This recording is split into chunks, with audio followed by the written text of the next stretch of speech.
We have Jay Gruden here. Yeah, why don't we go ahead and start over there? 30-10 loss. How do you feel about the game? I mean, it's a football game. At the end of the day, we got a lot of guys that are playing football in the field, and the field's made of grass. It's got a pretty sturdy foundation, and Tom Brady's held the quarterback. And we went out and played and put our helmets on, and then it didn't work out, but we'll put our helmets back on next weekend. So. How do you feel over there? How do you feel about Kirk Cousins? His play?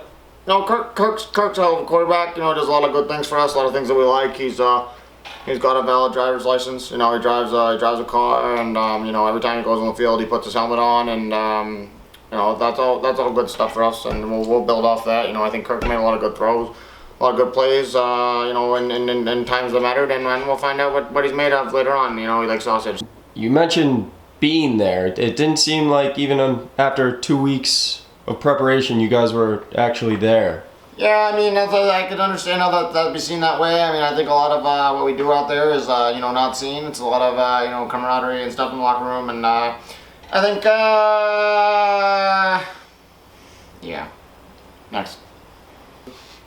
I hear Kirk Cousins is a Coors Light guy. How do you feel about that? Kirk Cousins and I, we agree on a lot of things. We both like beer. I like Coors Light. Kirk liked Coors Light, and Robert Griffin, at the end of the day, he drinks Bud Light. So, these are the kind of things that bring a locker room together. They're the kind of things that make you think about what a football team does. And, when you get your asses pasted by the Patriots, you go home, you invite Kirk over, you have a couple Coors Lights, and, you start a fire, and you just start talking about things. And it turns out, maybe you let something slip, that something weird happened in college. But anyway, Robert's, not there. So, next question. Do you have a question?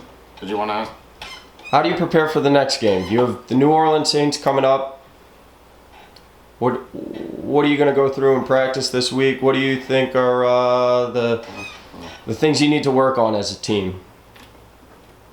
Well, I'll be the first to say that Drew Brees plays quarterback, and anytime you play a team that has a quarterback, it's bound to be a football game, and I think that's overlooked in this league. I think that's one of the hardest parts about adjusting in this league is just understanding that every team has a quarterback. Every team has enough players to fill the roster, and if you're not ready to play against them, then they might play against you, and they might be more ready to play against you than you were to play against them. But at the end of the day, you just hope you put your guys out there and you watch film, and you watch Saving Private Ryan, and then you just see what happens. Sounds like you and Kirk have a relationship off the field. Can you elaborate on that? I think you look at any good, any good relationship between any two players or coaches and stuff, and you look at Bill Belichick and Tom Brady, and they both have, they both like football, and one's a coach and one's a quarterback, and at the end of the day, they talk sometimes about sports, and so yeah, Kirk come over, he'll bring kids over, and we'll have dinner together, and his wife will sometimes go somewhere with my wife, and we'll be alone in the room, but it's nothing weird. So, next question. Any other questions? All right, well, thank you all, and thanks.